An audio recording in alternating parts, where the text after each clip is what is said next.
जितनी दूरी गोस्वामी तुलसीदास जी महाराज बता रहे हैं उतनी ही दूरी नासा भी आज ही बताता है। इसका अर्थ है कि जिस समय मापने का कोई मीटर भी नहीं होता था, उस समय गोस्वामी तुलसीदास जी महाराज ने ध्यान के द्वारा, अपनी शक्ति के द्वारा सूर्य भगवान को जो है उसकी दूरी बता दी। इसलिए सनातन धर्म में इस हनुमान चालीसा की विशेषता ज्यादा बढ़ जाती है। हनुमान जी को प्रसन्न करना है तो चालीसा का पाठ करो, बोलो हनुमान जी महाराज की। क्योंकि जब राम के काम हनुमान जी बना सकते हैं तो हमारे कार्य भी हनुमान जी जरूर बना सकते हैं। इसलिए हनुमान जी की चालीसा का पाठ करें। बड़ा वैज्ञानिक है, और ये नहीं, सनातन संस्कृति में तो एक एक कर्म किया गया, बड़ा वैज्ञानिक है, एक एक चीज बड़ी साइंटिफिक है। आगे मैं उसका वर्णन आपको पूरा सुनाऊंगा। कल के सत्र में हमने भगवान की कथा सुनी, और जिस कथा के मध्य में भगवान महादेव का शिवलिंग के रूप में अवतरण हुआ, और शिवलिंग के रूप में जब अवतरण हुआ तो सारे देवताओं को महादेव कहते हैं कि हे देवताओं, तुम जाओ और जाकर अनेकों अनेकों रूपों में शिवलिंगों में मेरी पूजा करो। सारे देवता आते हैं, और आकर इन अनेक प्रकार से अलग अलग शिवलिंगों की पूजा करते हैं। यहाँ पर नारद जी महाराज कहते हैं कि हे ब्रह्मा जी, हे पिताजी, मैं जानना चाहता हूं कि इस संसार में सभी देवताओं की पूजा मूर्ति के रूप में की जाती है, परंतु इधर एकमात्र महादेव ऐसे हैं जिनकी पूजा मूर्ति के रूप में भी की जाती है और जिनकी पूजा शिवलिंग के रूप में भी की जाती है।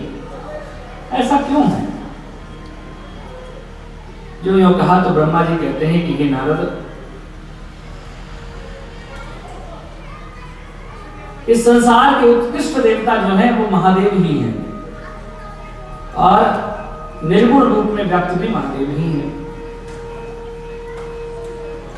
महादेव की शिवलिंग के रूप में पूजा तो इसलिए भी की जाती है कि हम सभी जो वास कर रहे हैं वो शिवलिंग में ही वास कर रहे हैं।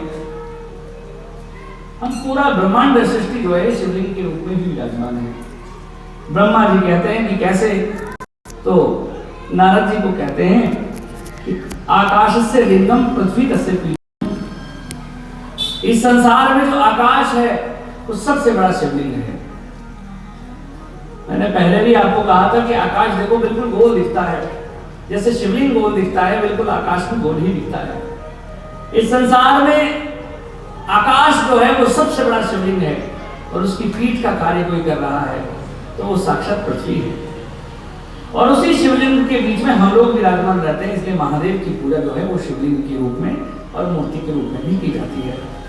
परंतु महादेव की पूजा अगर वास्तविक भाव से अधिकतर मानी जाए तो शिवलिंग के रूप में ही की जाती है, क्योंकि वही एकमात्र देवता है जो निर्गुण रूप में भी विद्यमान है और सगुण रूप में भी विद्यमान है। अनेक प्रकार से ब्रह्मा जी यहाँ नारद जी महाराज को समझाते हैं और कहते हैं कि हे नारद, भाव से हमको शिवलिंग की पूजा करनी चाहिए। आज तरह तरह से हास्य भी भगवान महादेव के स्वरूप शिवलिंग के ऊपर लोग करते हैं, परंतु महादेव की पूजा हमको भाव के साथ निरंतर करते रहना चाहिए। यहाँ बोला लिंगाष्टकम भी यहाँ पर गाया गया कि ब्रह्मा मुरारी पूजित लिंगम, देवता पूजित लिंगम। ब्रह्मा विष्णु आज भाव से भगवान महादेव की शिवलिंग की पूजा कर रहे हैं, और विज्ञान भी इस शिवलिंग को बड़े भाव के साथ मानता है कि शिवलिंग की पूजा कहीं ना कहीं वैज्ञानिक रहस्य भी है। बोलो शंकर भगवान की। और महादेव ने यहाँ पर कहा, ब्रह्मा जी भी कहते हैं कि हे नारद, जो व्यक्ति शिवलिंग की पूजा अपने घर में निरंतर करता है, भगवान महादेव उसको संपूर्ण आशीर्वाद देते हैं। सर्वे भवन्तु सुखिनः सर्वे सन्तु निरामयः। महादेव की शिवलिंग की पूजा करने से सारे जो लोग हैं वो भाव से सुखी हो जाते हैं और निरामय हो जाते हैं, निरोगी हो जाते हैं। इसलिए महादेव की शिवलिंग की पूजा करनी चाहिए। व्यक्ति के जीवन में कितने से बड़ा ग्रह दोष भी क्यों ना हो, काल सर्प दोष भी क्यों ना हो, अगर वो महादेव की पूजा कर लेता है, शिवलिंग की पूजा कर लेता है, तो बड़े से बड़ा दोष भी समाप्त हो जाता है। अकाल मृत्यु को, अकाल को हरने वाला जो है वो महादेव की पूजा है। इसलिए महादेव की पूजा हम सभी को भाव से शिवलिंग के रूप में करनी चाहिए। वो है ना, कई लोग कहते हैं कि बुरी मौत हो, अरे जो भक्त हो चंडाल का, काल भी उसका क्या बिगाड़े, जो भक्त हो महाकाल का। जो महाकाल का भक्त हो उसका काल भी कुछ नहीं बिगाड़ सकता। इसलिए महादेव की पावन शिवलिंग की पूजा हम सभी को भाव से करनी चाहिए। इसी विषय में एक कथा है। एक बार एक संत के पास, सदगृह संत थे, तो उनके गृहस्थ में कोई भी संतान नहीं थी। तो वो भाव से भगवान महादेव की शिवलिंग की पूजा की, और शिवलिंग की पूजा जब की तो महादेव ने कहा कि हे संत, मैं आशीर्वाद देता हूं, आपके घर में सुंदर पुत्र होगा। तो महादेव के आशीर्वाद से उसके घर में पुत्र भी हो गया। परंतु जब पुत्र हुआ तो कुछ संत आए और उन संतों ने कहा कि हे संत भगवान, आपका जो ये पुत्र है ये ज्यादा दिन जीवित नहीं रहेगा। इसकी आयु जो है वो मात्र 12 वर्ष की आयु है। जैसे ही यूं सुना तो उन सतगृहस्थ जो संत थे उनको बड़ा दुख हुआ। इस संतों ने ऐसा कहा है तो ये बात तो सत्य होगी, आपका पुत्र तो केवल 12 वर्ष तक जीवित रहेगा, और आप कुछ ऐसा कीजिए कि जो आपके पुत्र की आयु बढ़ जाए। तो उन्होंने पूछा कि महाराज इसका क्या उपाय है, कैसे आयु बढ़ सकती है? तो सभी संतों ने कहा कि महादेव ही कृपा कर सकते हैं। अगर आपका ये बच्चा महादेव की पूजा करे तो निश्चित है कृपा हो सकती है। तो सदगृह संत ने अपने बेटे को कहा कि बेटा तुम काशी जाओ और काशी नगर जाकर भगवान महादेव की पूजा करो। बेटा काशी आया, काशी आकर एक शिवलिंग स्थापन किया और रोज गंगा जी से जल भरकर भगवान महादेव का अभिषेक करता था। 108 कलशों के द्वारा वो रोज अभिषेक करता था। ऐसी अनेकों कथाएं आपको मिलेंगी। 108 कलशों से जब अभिषेक करता तो एक दिन सप्त ऋषि उस नगर में आ रहे थे।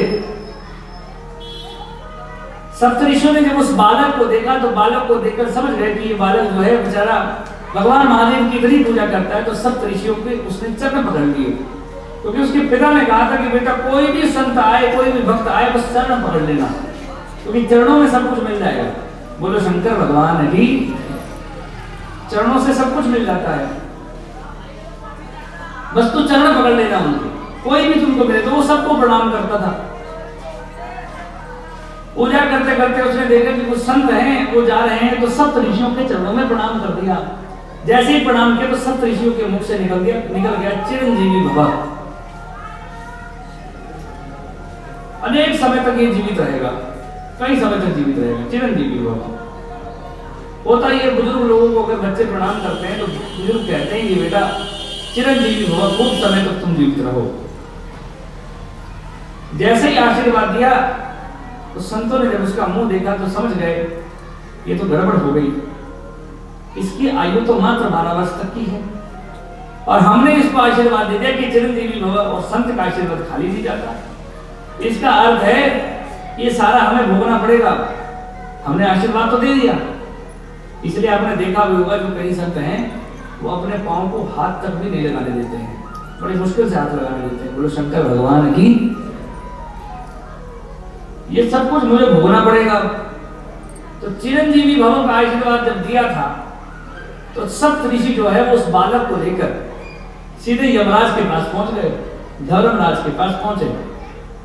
जब धर्मराज के पास पहुंचे तो सप्त ऋषियों ने प्रणाम किया, उस छोटे से बालक ने भी चरणों में प्रणाम किया। तो यमराज ने आशीर्वाद दे दिया चिरंजीवी भव। अब यमराज ने जब आशीर्वाद दे दिया तो सप्त ऋषि कहते हैं चलो हमारी जान छूटी। जैसे ही हम सुना तो सब यमराज कहने लगे भाई तुम ऐसा क्यों कह रहे हो? तो चिरंजीवी उन्होंने पूरी बात कह दी कि प्रभु इस बालक की आयु मात्र 12 वर्ष है, इसने हमको प्रणाम किया, हमने इसको आशीर्वाद दिया चिरंजीवी भव,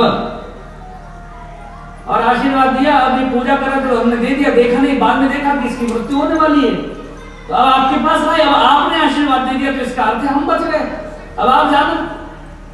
यमराज ने देखा ये मेरे ऊपर डाल दी सारी बात, अब यमराज उस बालक को लेकर ब्रह्मा जी के पास जाते हैं और ब्रह्मा जी के पास जैसे ही पहुंचे तो ब्रह्मा जी ने के पास जैसे ही प्रणाम किया तो ब्रह्मा जी ने भी बोल दिया चिरंजीवी भव।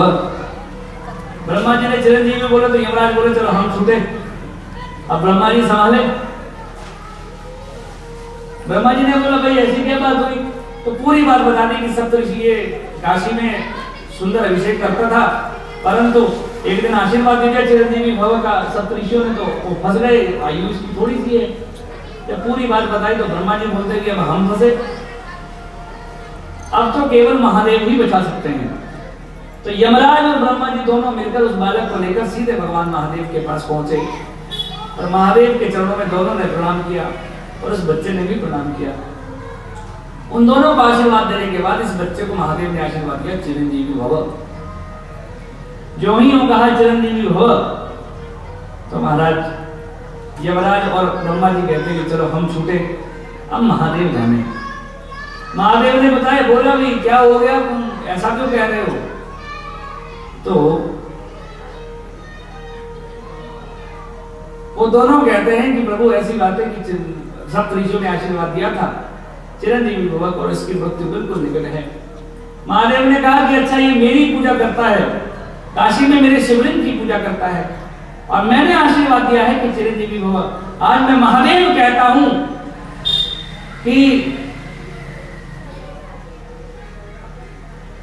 जब अनेकों ब्रह्मा बीत जाएंगे, अनेकों ब्रह्मा, जब कई बार ब्रह्मा आ जाएंगे, उतने वर्ष तक ये बालक जीवित रहेगा। ये मेरा आशीर्वाद है गुरु शंकर भगवान की, क्योंकि मैंने इसको आशीर्वाद दिया है। महादेव के शिवलिंग की पूजा से ऐसा आशीर्वाद उसको प्राप्त हुआ कि अनेकों समय तक वो बालक जीवित रहा। तो महादेव तो कालों के काल हैं, अकाल मृत्यु को टालने वाले भी महादेव हैं। इसलिए व्यक्ति को अपने जीवन में महादेव की पूजा, शिवलिंग की पूजा निरंतर करनी चाहिए। आपको कुछ ना आवे, मंदिर जाइए, शिवालय जाइए और शिवालय में जाकर महादेव के ऊपर ये जल का लोटा, गंगा जल उसमें डालें तो बढ़िया है। जल का लोटा डालें, महादेव को अर्पण करें, भस्म का तिलक लगाएं, थोड़ा सा भस्म चढ़ा दें, बेल पत्र अर्पण कर दें और महादेव को कहे कि प्रभु हमारे पास तो यही है, यही हम आपको दे सकते हैं। एक बार प्रेम से बोलो हर हर महादेव। और आपको कोई मंत्र तंत्र ना आवे तो एक काम करें, बस एक मंत्र बोले, ओम नमः शिवाय। कौन सा मंत्र? ओम नमः शिवाय। अच्छा, इसके लिए ऐसा भी कहा जाता है कि पुरुषों को ओम नमः शिवाय बोलना चाहिए और माताएं जो हैं ओम शिवाय नमः इसका जाप भी कर सकती है। उसमें शिवा पहले आ जाती है, माँ भगवती पहले आ जाती है। ओम शिवाय नमः। और तब भी ये भी कहा गया है कि अगर ओम शिवाय नमः न हो तो ओम नमः शिवाय बोलो, कोई दिक्कत नहीं है। विधान है कि चलो ज्यादा अच्छा फल मिलेगा अगर ओम शिवाय नमः माताएं बोलेंगे। अब अनेकों शिवलिंगों के बारे में भी कहा गया है बोलो शंकर भगवान की, कि किस व्यक्ति को किस रंग के शिवलिंग की पूजा करनी चाहिए। कहा गया कि अगर ब्राह्मण हो तो ब्राह्मण को श्वेत रंग की शिवलिंग की पूजा करनी चाहिए। बोलो शंकर भगवान की। श्वेत महादेव शिवलिंग की पूजा ब्राह्मण को करनी चाहिए। अगर कोई व्यक्ति क्षत्रिय हो तो काले रंग की शिवलिंग की पूजा भी कर सकता है। अगर कोई वैश्य हो तो उसको पीले रंग की शिवलिंग की पूजा करनी चाहिए। आप अधिकतर वैश्य समुदाय के लोग बैठे हैं। ऐसे कर अनेकों शिवलिंगों के बारे में कहा गया है, परंतु ये भी कह दिया जाता है कि अगर कोई ना मिले तो शिवलिंग हो तो शिवलिंग की पूजा करें। बोलो शंकर भगवान की। अब ये भी बताया गया है कि जो व्यक्ति घर में शिवलिंगों की पूजा करे तो एक अंगुष्ठ से ज्यादा शिवलिंग नहीं होना चाहिए। इसके ज्यादा अंगूठा जो आपका है, अंगूठे से बड़ा शिवलिंग आपके घर में नहीं होना चाहिए। बच्चे बड़े तंग कर रहे हैं।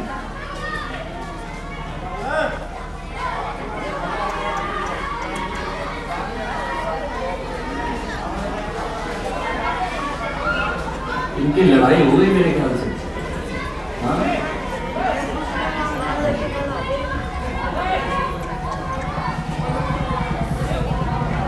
बोलो शंकर भगवान की। एक बार सभी जोर से बोले हर हर महादेव। चलो बच्चे हैं, अब क्या बोले, इनको भी आनंद मिल रहा है। तो कहा गया व्यक्ति को अपने घर में अंगूठे से बड़ा शिवलिंग जो है वो नहीं रखना चाहिए। शिवलिंग तो क्या कोई भी मूर्ति हो अंगूठे से बड़ी ना हो, ऐसा कहा गया है। हाँ, लड्डू गोपाल जी का अलग विधान है। अगर आप बोले कि लड्डू गोपाल जी बड़े भी हो जाते तो वो बालक के रूप में आप उनको मानते तो बड़ा भी हो सकता है, उसमें भी विधान अलग है। परंतु शिवलिंग जो है वो घर में अंगूठे से ऊंचा शिवलिंग ना हो। इससे बड़ा शिवलिंग जो है वो मंदिर में हो सकता है, मंदिर में इससे बड़ा शिवलिंग हो। जो पूजा करने की मूर्ति आपके घर में है वो केवल अंगुष्ठ मात्र हो। अगर वैसे ही आप घर में मूर्ति रखना चाहते हो तो बोला गया 1.5 फुट 1 हाथ के बराबर जो है वो मूर्ति आपके घर में, ऐसे ही आप जैसे शो पीस के लिए घर में रखते हैं तो इतनी बड़ी होनी चाहिए, इससे बड़ी ना हो। इससे बड़ी मूर्ति केवल भगवान के मंदिर में ही होनी चाहिए। बोलो शंकर भगवान की। अंगुष्ठ मात्र आपका शिवलिंग जो है आपके घर में होना चाहिए। अब कहा गया शिव महापुराण में कि भारतवर्ष में जो है वो मुख्यतः जो है वो 12 ज्योतिर्लिंग हैं। कितने ज्योतिर्लिंग हैं? 12 ज्योतिर्लिंग हैं। कौन कौन से हैं? सौराष्ट्र सोमनाथम च श्रीशैलम मल्लिकार्जुनम उज्जैन्याम महाकालम ओंकारम मंगलेश्वरम परल्यम वैद्यनाथम च डाकिन्याम भीमशंकर सेतु बंदे तो महानाथम नागेशम दारुका बने वाराणस्याम तो विश्वेशम त्र्यंबकम गौतमी तटे हिमालय तु केदारम भुष्मेशम च शिवालय एतानि ज्योतिर्लिंगानि सायं प्रातः पठेन्द्र सप्त जन्माकृत पापम समरेण विनश्यति। कहा गया इन 12 ज्योतिर्लिंगों का केवल स्मरण मात्र कोई व्यक्ति अगर प्रातः काल और सायंकाल कर देता है तो 7 जन्मों में किए हुए पाप भी व्यक्ति के नष्ट हो जाते केवल स्मरण करने से। बजाओ जोर से तालियां। सायं प्रातः पठेन्द्र, शाम के समय और सुबह के समय अगर कोई व्यक्ति इन 12 ज्योतिर्लिंगों का नाम ले तो सप्त जन्माकृतम पापम 7 जन्म में किए हुए पाप भी उस व्यक्ति के नष्ट हो जाते हैं। इसलिए व्यक्ति को इन ज्योतिर्लिंगों की चर्चा जरूर करनी चाहिए। इसके बारे में विशेष कथा आपको आगे के सत्र में आएगी, अभी इसके बारे में कोई कथा नहीं। केवल ये कहा गया है कि 12 ज्योतिर्लिंग है। जब आप विवाह इत्यादि और पुत्र इत्यादि से निवृत्त कथा में आगे हो जाएंगे लौकिक कथाओं से, फिर 12 ज्योतिर्लिंगों की कथा से फिर लास्ट श्रवण पाठ करेंगे। बोलो शंकर भगवान की। पर यह कहा गया है कि भारतवर्ष में 12 ज्योतिर्लिंग है। ज्योतिर्लिंग क्या हुआ? जो ज्योति की तरह दिखे वही लिंग है। ज्योति कैसे होती है? ज्योति का आकार देखा है? ज्योति का आकार गोल होता है। ज्योति जलती है उसका आकार गोल हो जाता है। बिल्कुल वैसे जो शिवलिंग है ज्योति की तरह दिखे वही ज्योतिर्लिंग शिवलिंग है। तो भारतवर्ष में जो मुख्यतः ज्योतिर्लिंग है वो 12 ज्योतिर्लिंग है। और हम सभी को अपने जीवन में एक न एक बार तो इन 12 ज्योतिर्लिंगों का दर्शन व्यक्ति को कर ही लेना चाहिए। जो शिव भक्त हो उनको तो करना ही चाहिए। देखो एक बात जरूरी है, मैं आपको तीर्थों के बारे में इतना बताता हूँ, हम सबको तीर्थ जाना चाहिए और तीर्थ यात्रा करनी भी चाहिए। अपने तीर्थ के बारे में पता हो। सारे कर लिए? वाह जी वाह माता जी, बहुत अच्छी बात है। बोलो शंकर भगवान की। हाँ तालियां बजाओ, पूरे ज्योतिर्लिंग कर लिए। वाह धन्य है। 12 ज्योतिर्लिंग के बाद आप भी एक ज्योतिर्लिंग ही हो गए हैं। बहुत बढ़िया, होना चाहिए। और एक बात और कहता हूं कि महादेव के ज्योतिर्लिंग का दर्शन महादेव की कृपा के बगैर सुलभ नहीं है। जब महादेव ने कृपा करनी होगी तो ही ज्योतिर्लिंग का दर्शन होगा, अन्यथा आप जोर लगा लो नहीं होगा। जब कृपा करनी होगी तो होगा। और इसका अनुभव हमने कब से किया है कि पिछले वर्ष 1 महीने के अंदर हम 2 ज्योतिर्लिंग में कथा कर आए। वैद्यनाथ ज्योतिर्लिंग और काशी में बाबा विश्वनाथ ज्योतिर्लिंग। 1 महीने के अंदर 2 जगह कथा करने का सौभाग्य मिला और कथा के साथ साथ दर्शन भी हुआ ही हुआ। हम सोच रहे थे कि देखो महादेव की कितनी कृपा है कि लोग तो दर्शन करने आते हैं और हम यहाँ पर 9 दिन कथा कर जा रहे हैं। इससे बड़ा सौभाग्य हमारा क्या हो सकता है? बोलो शंकर भगवान की। बड़ी कृपा है। मैं सचमुच हम लोग अपने को बड़ा भाग्यवान मानते नहीं। हमको कौन भाई घुमाएगा? हाँ। अभी मई में 12 मई से 18 मई जो हमारी कथा है वो मेघालय शिलोंग में हो रही है और कामाख्या माता का दर्शन करने जाएंगे। शक्तिपीठ है। कर लिया? अरे वाह, आप तो सब कुछ करके बैठे हैं। बोलो शंकर भगवान की। भगवान की इतनी कृपा है कि बिना उनकी कृपा के बगैर। मेरे मन में बड़ी इच्छा थी कि भाई माँ बुलाए कभी, तो सोचा था कि चलो भाई अपने पैसे खर्च कर जाएंगे। अब माता रानी ने कहा कि क्यों चिंता करते हो, चिंता नहीं करते, भगवान के भक्त होते हैं, चिंता नहीं करते। तो बुलावा बुलाया, आ जाओ, बोलो शंकर भगवान की। तब से समझा कि नहीं, उनकी कृपा है, जो वो चाहते वही होता है, इसमें बढ़ाई नहीं, जो वो चाहते। आप केवल ये सोचो कि हाँ हमको जाना तो है, अब प्रभु अगर आज्ञा दें तो हम जाएं, क्योंकि उनकी आज्ञा के बगैर तो नहीं होगा। इसलिए जब तक महादेव नहीं जाएंगे तब तक कुछ भी नहीं होगा। और व्यक्ति को चाहिए, पर एक निवेदन और करूंगा, जब भी दर्शन करने जाए तो घूमने की दृष्टि से न जाए। आज हम लोग जब तीर्थों में जाते हैं, आप लोग वृंदावन भी अधिकतर लोग जाते हैं, हर 2 महीने बाद दौड़ते होंगे। केवल ये ना सोचें कि हम घूमने जा रहे हैं, चलो घूम के आ जाएंगे। भाई कहाँ जा रहे हो? वृंदावन जा रहे हैं घूमने, घूमने नहीं। केदारनाथ जा रहे हैं घूमने, घूमने नहीं, दर्शन करने जा रहे हैं। इसलिए मेरा निवेदन आपसे रहेगा कि जब भी तीर्थ में जाएं तो घूमने ना जाएं, तीर्थ में जाएं तो दर्शन करने जाएं। और अगर दर्शन करने के बहाने जाओगे तो जरूर महादेव का दर्शन कर कर आओगे, और अगर घूमने की दृष्टि से जाओगे तो घूमते रह जाओगे। इसलिए केवल दर्शन करने की दृष्टि से जाएं। आज तीर्थ जो है वो कहीं ना कहीं मैले भी हो रहे हैं। कारण क्या है कि हम लोग केवल घूमने जा रहे हैं। और जब हम लोग अपनी नेगेटिविटी लेकर उन पॉजिटिव स्थानों पर जाएंगे तो केदारनाथ होते हुए देर नहीं लगेगी, केवल महादेव बच जाएंगे, बाकी कोई नहीं बचेगा। इसलिए मेरा निवेदन है, तीर्थों में जाएं तो केवल दर्शन करने के लिए जाएं, घूमने ना जाएं। हमको केवल महादेव के दर्शन करने हैं, बोलो शंकर भगवान की। इसलिए भारतवर्ष में जो महादेव के सबसे पवित्र माने जाते हैं वो 12 ज्योतिर्लिंग माने जाते हैं। और उन 12 ज्योतिर्लिंगों में पूजा करने का सौभाग्य मिल गया तो आपसे बड़ा कोई नहीं। परंतु अब आप लोग बोलेंगे कि जब हम लोग ज्योतिर्लिंगों में जाते धक्का होता है, हम केवल देख सकते हैं, केवल स्पर्श हो सकता है, बाकी पूजा नहीं होती। तो कहा गया ज्योतिर्लिंगों का तो आप केवल दर्शन भी कर लेते हैं तो भी पूजा के समान होता है, बोलो शंकर भगवान की। क्योंकि वहां कहाँ अवसर मिलता है इतनी भीड़ में कि हम लोग पूजा कर सके। परंतु केवल आपने केवल दर्शन कर लिया, तीर्थ में जाकर दर्शन कर लिया, वो भी पूजा के तुल्य होता है। और अगर तो स्पर्श मिल गया तो और क्या चाहिए। इसलिए व्यक्ति को अपने जीवन में यात्रा जरूर करनी चाहिए, तीर्थ यात्रा जरूर करनी चाहिए। क्योंकि तीर्थ यात्रा अच्छी होगी तो जो जीवन में हम लोग एक यात्रा करते हैं वो हमारी अच्छी हो जाएगी। कौन सी यात्रा? अंतिम यात्रा। व्यक्ति जीवन में एक यात्रा जरूर करता है और वो है अंतिम यात्रा। और आपकी अंतिम यात्रा अच्छी हो तो उसके लिए निरंतर यात्रा करो, बोलो शंकर भगवान की। भारतवर्ष में कितने तीर्थ हैं, मैं एक तीर्थ की बात नहीं कर रहा हूं, इतने तीर्थ हैं, धन्य है। ऐसे तीर्थों का दर्शन हमको निरंतर करना चाहिए, चाहे कैसा भी हो, संभव हो आप लोग दर्शन करें। तो 12 ज्योतिर्लिंगों का दर्शन व्यक्ति को जीवन में जरूर करना चाहिए। अब कहा गया कि जो ब्रह्मा जी ने शिवलिंग का निर्माण किया उसको ब्रह्मेश्वर महादेव नाम हुआ, जो हरि ने शिवलिंग का निर्माण किया वो उनका हरेश्वर महादेव नाम हुआ, और जो इंद्र ने शिवलिंग का निर्माण किया उसका इंद्रेश्वर महादेव नाम हुआ। और अनेक अनेक शिवलिंगों का निर्माण जो है वो ऋषियों के द्वारा किया गया था। और भारतवर्ष में लगभग 8 किलोमीटर के अंदर आपको एक शिवालय जरूर मिल जाता है। कितने किलोमीटर बाद?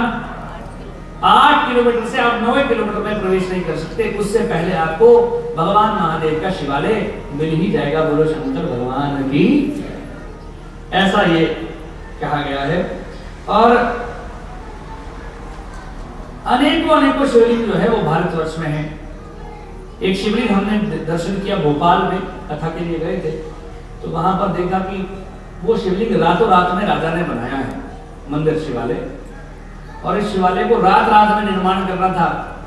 शिवलिंग तो बन गया था, परंतु मंदिर में कईयों के कोई घोड़ा बना रहा है तो सुबह हो गई तो मुंह बना ही नहीं। ऐसे ऐसे शिवलिंग भी है कि जो रात रात में निर्माण किए गए। और अधिकतर शिवलिंगों का निर्माण दक्षिण भारत में भी किया गया है। कहा गया है कि दक्षिण में एक प्राचीन शिवालय है जो राजा के द्वारा बनाया गया है, जहां पर जिस नदी में निरंतर निरंतर आपको शिवलिंग बहते हुए दिखेंगे, ऐसे भी शिवलिंग है। साथ में कहा कि एक राजा के पुत्र नहीं होता था, तो उनके गुरुजी ने कहा कि बेटा हे राजन, अगर एक रात के अंदर तुम 1000 शिवलिंगों का निर्माण कर दो तो तुम्हारे घर में सुंदर पुत्र की प्राप्ति होगी। जो ही राजा ने सुना तो राजा ने रात में मिस्त्री बुलाए और एक रात के अंदर 1000 शिवलिंग का निर्माण किया और 1000 शिवलिंग का निर्माण करने के बाद राजा के घर में सुंदर पुत्र की प्राप्ति भी हो गई। गुरु शंकर भगवान की ऐसे अनेकों कथाएं हैं और भारतवर्ष में तो भगवान महादेव के अनेकों शिवलिंग विराजमान रहते हैं। ऐसे भी शिवलिंग है कि दक्षिण भारत में हमने सुना है कि जिसके ऊपर अगर आप मक्खन चलाएंगे तो वो घृत हो जाता है। ऐसे भी शिवलिंग हैं। एक हमारे हिमाचल में ही शिवलिंग विराजमान है। कैसा शिवलिंग है? तो बताया गया कि हमने बोलो शंकर भगवान की, एक बार जोर से बोलो हर हर महादेव।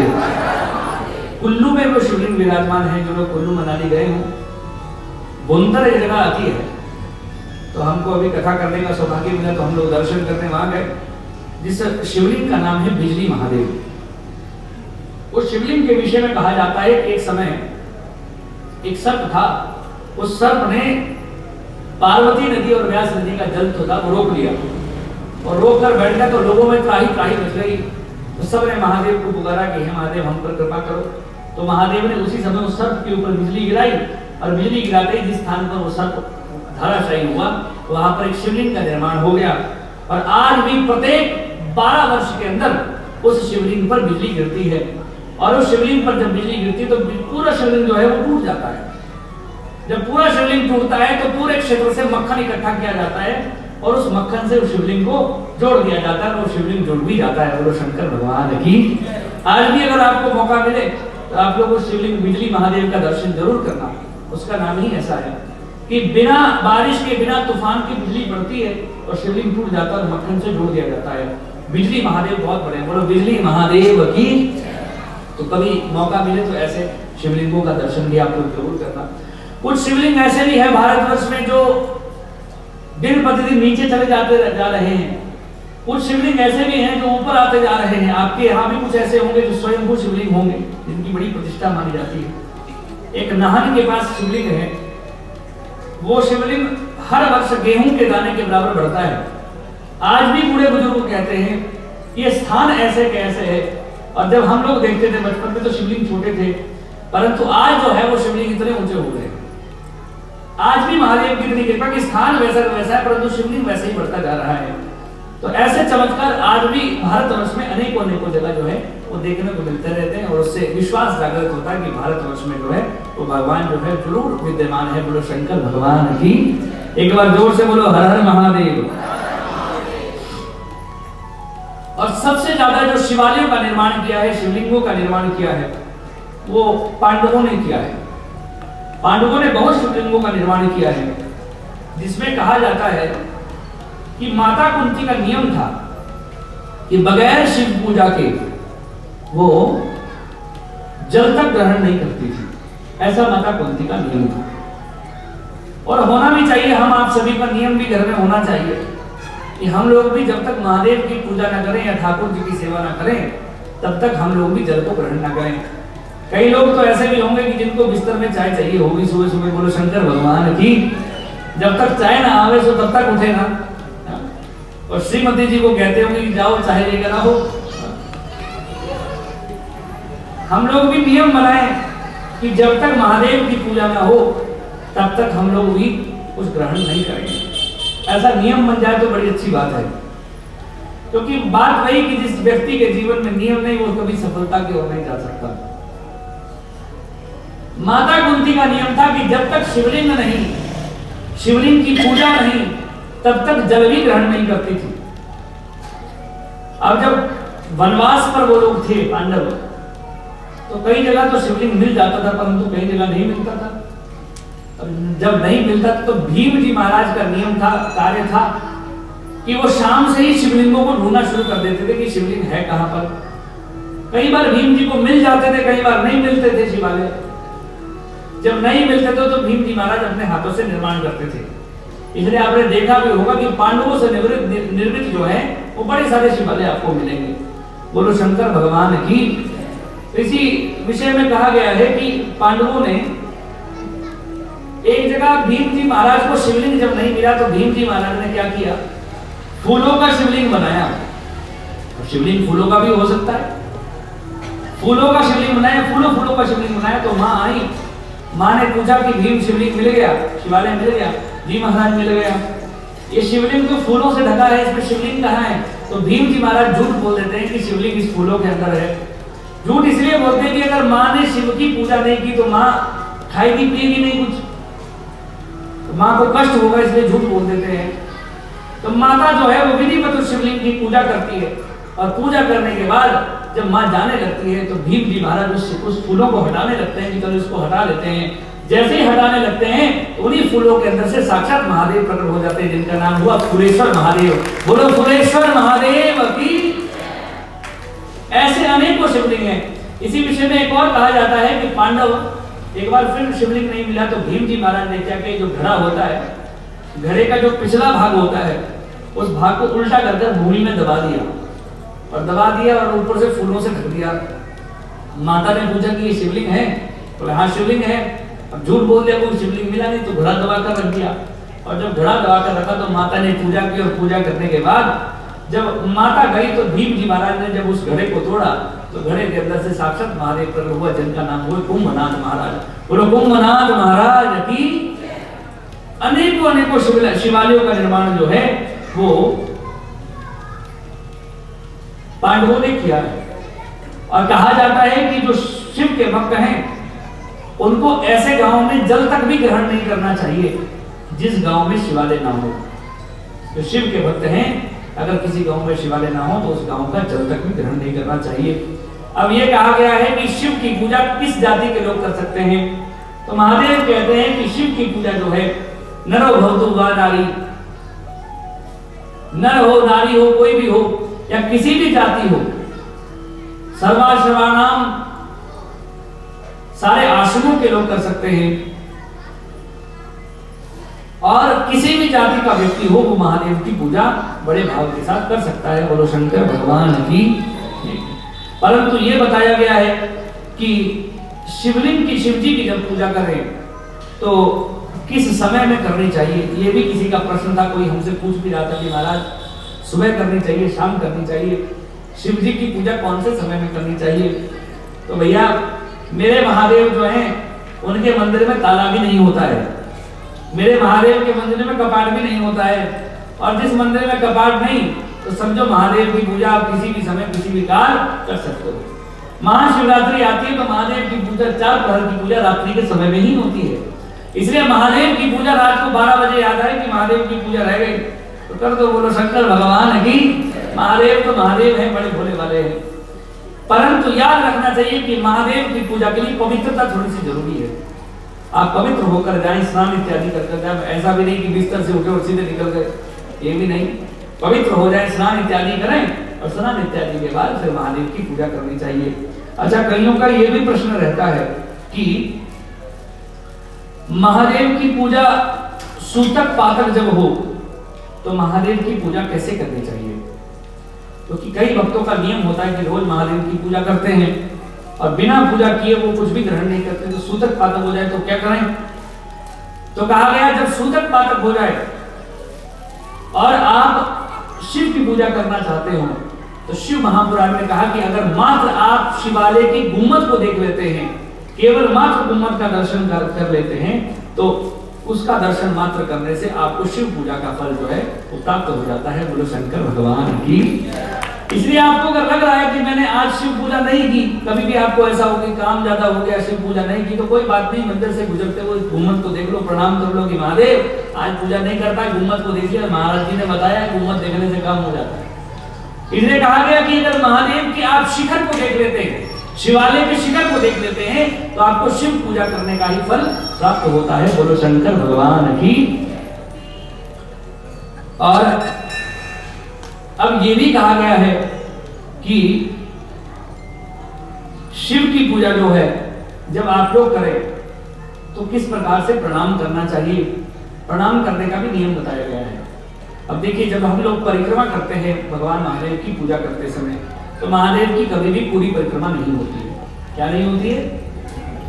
आपने देखा भी होगा, कई लोग ध्यान देते हैं कि नहीं पूरी परिक्रमा नहीं, महादेव की जो है वो आधी परिक्रमा होती है, क्योंकि महादेव को पूरी परिक्रमा में कौन बांध सकता है, कोई नहीं बांध सकता, इसलिए महादेव की आधी परिक्रमा की जाती है। और एक नियम और भी बताया गया है कि महादेव की जब आप लोग पूजा करें तो कई लोग पूजा करने के बाद महादेव के मंदिर में शिवलिंग के सामने दंडवत प्रणाम कर देते हैं। तो बताया गया जो पुरुष लोग हैं उनको दंडवत प्रणाम करना चाहिए, परंतु जो नारियां हैं, माताएं हैं, उनको कभी भी शिवालय में जाकर भगवान के सामने जो है वो दंडवत प्रणाम नहीं करना चाहिए। अब आप लोग बोले क्यों ना करें, जो कई माताएं क्या करती हैं वो डंडे की तरह सीधे, दंडवत समझते हो, एक होता है झुककर प्रणाम करना, एक होता है हाथ जोड़कर प्रणाम करना, एक होता है चरणों में प्रणाम करना, एक होता है झुककर घुटने झुकाकर प्रणाम करना, और एक होता है दंडवत प्रणाम करना, लेटकर प्रणाम करना। भाई लोग, पुरुष लोग जो हैं उनको दंडवत प्रणाम करना चाहिए, परंतु जो माताएं हैं उनको कभी भी दंडवत नहीं करना चाहिए। क्यों नहीं करना चाहिए? तो देखो, माता जो है, नारी जो है वो दंड से मुक्त है। नारी को कौन दंड दे सकता है? हाँ? भाई उसकी गोदी में तो हम लोग बचपन में बड़े दंडवत किए हैं, इसलिए नारी को जो है वो कभी भी दंडवत नहीं करना चाहिए। झुककर प्रणाम कर सकते हैं पर नारी को दंडवत नहीं करना चाहिए। बोलो शंकर भगवान की। अनेक प्रकार के नियम जो बताए गए, परिक्रमा आदि करें, ये भी कहा गया है। सूतक पातक में शिखर का दर्शन कर लें तो वैसा भी हो जाएगा, और जब भी मन करे तो भगवान महादेव के मंदिर में जाकर भाव से महादेव के ओम नमः शिवाय मंत्र का जाप करते हुए भगवान का अभिषेक कर दे, यही बहुत बड़ा बात है। अब बताया गया कि महादेव के शिवालय को निर्माण करने का क्या फल प्राप्त होता है। कई भक्त जो हैं वो शिवालय का निर्माण करते हैं, मंदिर बना देते हैं, शिवालय निर्माण करते हैं। अच्छा, एक चीज और सुनो, भगवान महादेव का जिस स्थान पर शिवलिंग विराजमान हो उसको शिवालय कहा जाता है। क्या कहा जाता है? शिव मंदिर नहीं कहा जाता, शिवालय कहा जाता है। बोलो शंकर भगवान की। वो शिवालय है जहां पर भगवान महादेव विराजमान रहते हैं। तो बोला गया शिवालय निर्माण करने का क्या फल प्राप्त होता है। तो बताया गया जो व्यक्ति अपने जीवन में शिवालय का निर्माण करता है वो शिवलोकगामी होता है, महादेव की नगरी का निवासी वो व्यक्ति हो जाता है जो जीवन में शिवालय का निर्माण करता है। अगर किसी व्यक्ति के पितृ जो है नरक में विराजमान हो, तो पता है कि भाई मुक्ति मुश्किल है, तो उस व्यक्ति को अपने जीवन में शिवालय का निर्माण अपने पितरों के नाम से जरूर करना चाहिए। बोलो शंकर भगवान की। एक जन्म छोड़ो, सैकड़ों जन्मों के जो पाप है उनका नाश हो जाता है जो व्यक्ति शिवालय निर्माण करता है। ये शिव महापुराण में लिखा गया है। अगर किसी व्यक्ति के जीवन में संतान सुख नहीं है और संतान सुख चाहता हो तो वे व्यक्ति शिवालय का निर्माण करे, भगवान महादेव की कृपा से अवश्य उसके घर में सुंदर संतान की प्राप्ति भी होगी। एक बार जोर से बोलो हर हर महादेव। और जो महादेव के शिवालय का निर्माण करता है, निश्चित है महादेव के घर का निर्माण आप लोग जब करेंगे तो महादेव आपके घर का निर्माण भी अवश्य बढ़िया से करेंगे। इसलिए हम महादेव के घर का निर्माण करेंगे तो महादेव हमारे घर बढ़िया बनाएंगे। और होना भी चाहिए, जब हम लोग बढ़िया घर में रह सकते हैं तो मेरे महादेव क्यों छोटे से घर में रहे, बड़े से घर में रहे। बोलो शंकर भगवान की। जो व्यक्ति शिवालय निर्माण में थोड़ा भी सहयोग करता है उसके हृदय में भगवान महादेव की भक्ति जो है वो विराजमान होती है। इसलिए कहीं शिवालय निर्माण भी हो रहा हो तो वहां पर हमको थोड़ा सा सहयोग जो है वो भी आप लोग दे सकते हैं, शिवालय हो देवालय हो। अब ये कहा गया है कि जीर्णोद्धार करने का कितना फल है, तो बोला कि शिवालय निर्माण करने से दोगुना फल जो प्राप्त होता है वो किसी शिवालय या देवालय का जीर्णोद्धार करने से प्राप्त होता है। मानो आपको आप नया बनाने का सोच रहे हैं कि मैं भी एक शिवालय निर्माण करूं, तो कोई आपके गांव में कोई मंदिर देवालय या शिवालय जो है वो खंडर पड़ा है, उसको कोई पूछ नहीं रहा, तो उस शिवालय और देवालय का आप जीर्णोद्धार कर दो, क्योंकि जीर्णोद्धार करने से आपको उसका दोगुना फल जो है वो प्राप्त होगा। बोलो शंकर भगवान की। और ये अच्छा है, मैं कहना भी आपको चाहता हूँ, आज हम लोग अपने अपने मंदिरों को बनाकर बैठे हैं। मेरा मानना है कि एक ही बनाओ, परंतु इतना भव्य बनाओ कि आनंद हो जाए, सब लोग उसमें दर्शन आराम से करें। कहा गया तीर्थ में शिवालय निर्माण और देवालय निर्माण करने से 4 गुना फल जो है वो अधिक प्राप्त होता है। और जो व्यक्ति भगवान के शिवालय या देवालय में रंग रोगन इत्यादि करता है, अब इसमें तो पहले कहा गया कि मिट्टी इत्यादि से जो पोता लगाता है, परंतु वो तो जमाना गया, इसलिए रंग रोगन इत्यादि करता है या कुछ भी व्यवस्था करता है महादेव के लिए, तो भगवान महादेव भी उसका जीवन जो है वो रंगों से भर देते हैं और उसका जीवन जो है वो खुशहाली से आनंदित बढ़ता है। बोलो शंकर भगवान की। कहा गया मंदिर के पास, शिवालय के पास जल स्तोत्र बनाने का भी बड़ा फल प्राप्त होता है। इसलिए व्यक्ति को मंदिर शिवालय के पास भी जल स्तोत्र इत्यादि बनाना चाहिए ताकि शिव भक्त वहां आए और जल को ग्रहण करें। बोलो शंकर भगवान की। थोड़ा सा आराम से बोलो हर हर महादेव। थोड़ा सा और आराम से बोलो हर हर महादेव। क्योंकि महादेव के शिवालय को अगर पकड़ कर रखोगे तो महादेव भी तुमको छोड़ेंगे नहीं, महादेव भी पकड़ कर रखेंगे। और तुमने शिवालय को छोड़ दिया तो कहीं ना कहीं महादेव भी बोलेंगे कि देखो मेरे पास आता ही नहीं है। क्योंकि आना चाहिए महादेव के पास और दर्शन करना चाहिए, पूजा करना। महादेव की पूजा तो सारे देवताओं में सबसे छोटी पूजा है, मतलब लगता ही कुछ नहीं है।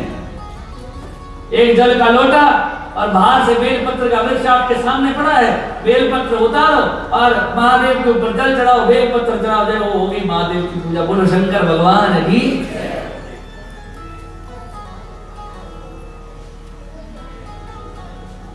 ओ भोले सुनते हैं सबकी तू भी बोल,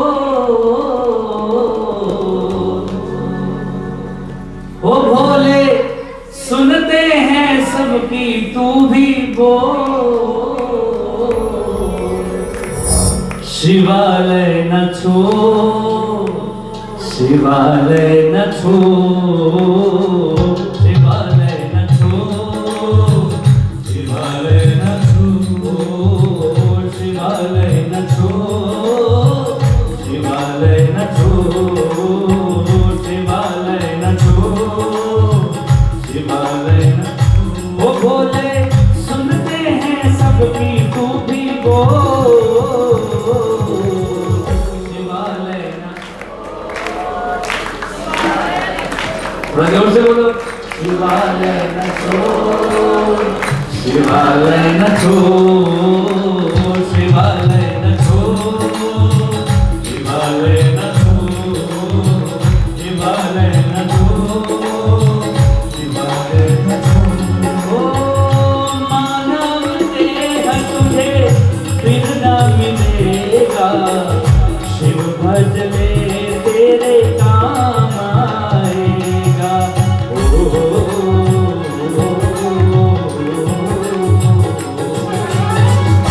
मानव देह तुझे फिर न मिलेगा, शिव भज ले तेरे काम आएगा। मन को टटोल शिव हरि बोल, मन को टटोल शिव हरि बोल। ओ भोले सुनते हैं सबकी तू भी बोल, शिवालय न छोड़, शिवालय न छोड़, शिवालय न छोड़। उठाइएगा जरा दोनों हाथ और मीठी मीठी तालियों की सेवा।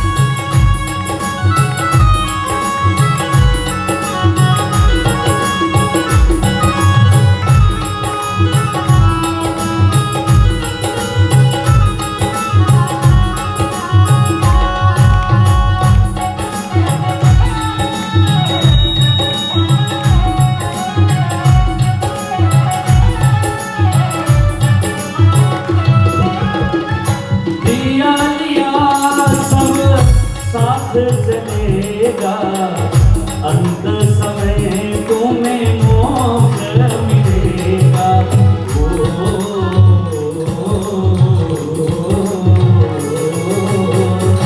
दिया दिया दान साथ चलेगा, तुम्हें मोक्ष मिलेगा। आंखें तो खोल शिव हरि बोल, आंखें तो खोल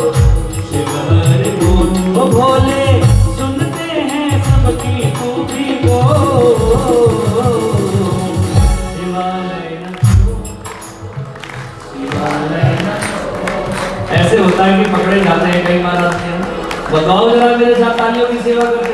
शिवालय न छोड़, शिवालय न छोड़, शिवालय न छोड़। और जोर से ओ भोले सुनते हैं सबकी तू भी बोल। शिवालय न छोड़, शिवालय न छोड़, शिवालय न छोड़। बोलो शंकर भगवान की।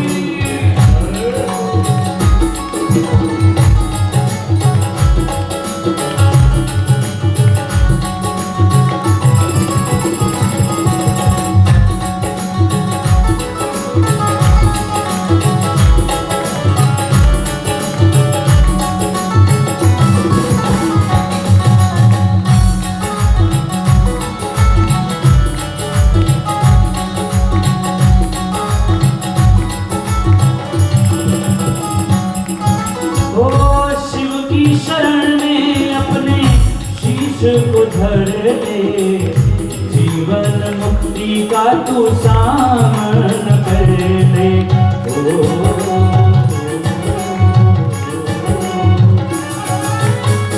शिव की शरण में अपने शीश को धर ले, जीवन मुक्ति का तू सामन कर ले। मन को टटोल शिव हरि बोल, मन को टटोल शिव हरि बोल। ओ भोले सुनते हैं सबकी तू भी बोल। शिवालय न छोड़, शिवालय न छोड़, शिवालय न छोड़। दोनों हाथ उठाकर प्रकाश की सेवा सभी भाव से कीजिएगा।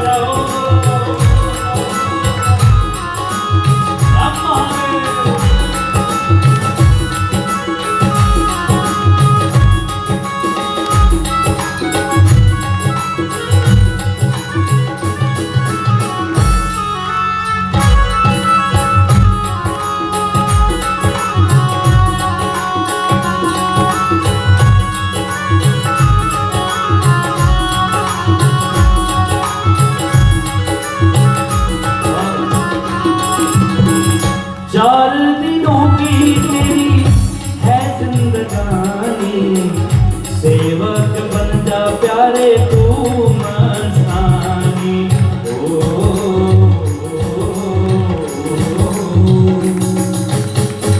चार दिनों की तेरी है जिंदगानी, सेवक बन जा प्यारे तू मस्तानी।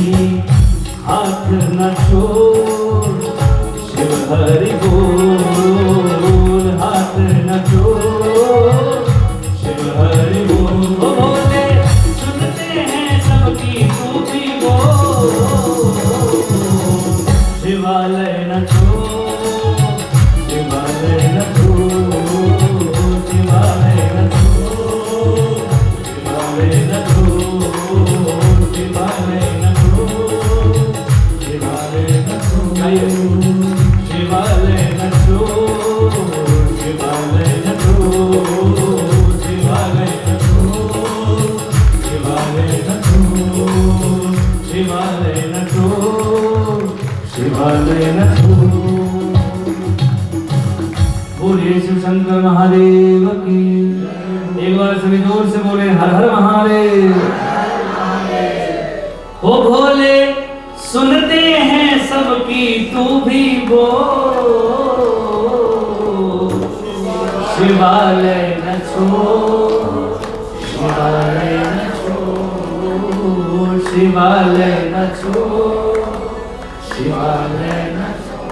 क्योंकि शिवालय को छोड़ दिया तो कहीं महादेव भी हमसे रूठ ना जाए। वैसे तो किससे रूठते नहीं है, आनंद में है महादेव। इसलिए व्यक्ति को अपने जीवन में शिवालय को छोड़ना नहीं चाहिए और जितना हो सके शिवालय निर्माण में सहयोग भी करना चाहिए। देखिए, दिया लिया दान सब साथ चलेगा, अंत समय तुम्हें मोक्ष मिलेगा। जो कुछ भगवान के लिए दिया लिया है वो ही साथ चलेगा और व्यक्ति को अपने जीवन में सहयोग करना भी चाहिए।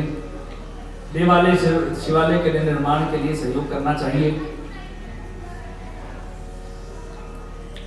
और एक निवेदन और करना चाहता हूं कि जब आप लोग सहयोग करें तो ये ना हो कि हम लोग शिवालय का निर्माण करें, देवालय का निर्माण करें और मंदिर के बाहर अपने नाम का बड़ा सा बोर्ड छाप दें, हमने दान किया है। ऐसा ना हो। इससे क्या होगा कि दान तो आपने कर दिया पर कहीं ना कहीं अहम प्रदर्शित होता है। मैंने किया, मैंने नहीं किया। हम करने वाले हैं कौन? करने वाले तो महादेव ही हैं। इसलिए जब भी दान करें तो छपे ना। आजकल तो लोग पंखे भी दान करते हैं आश्रमों में, तो पंखों के तीनों पंखुड़ियों पर नाम लिखा होता है और वो पंखा गुरुजी के ऊपर घूमता रहता है और गुरुजी देखते रहते हैं, अच्छा मेरे चेले ने दिया। इसलिए मेरा निवेदन आपसे है कि देखो, पहले लोग जब दान करते थे तो छिपना चाहते थे, हम छिप जाएं, दिखे ना किसी को कि हमने दान किया।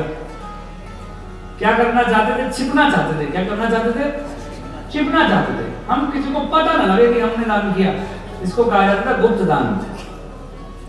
मुझको पता है और मेरे भगवान को पता है।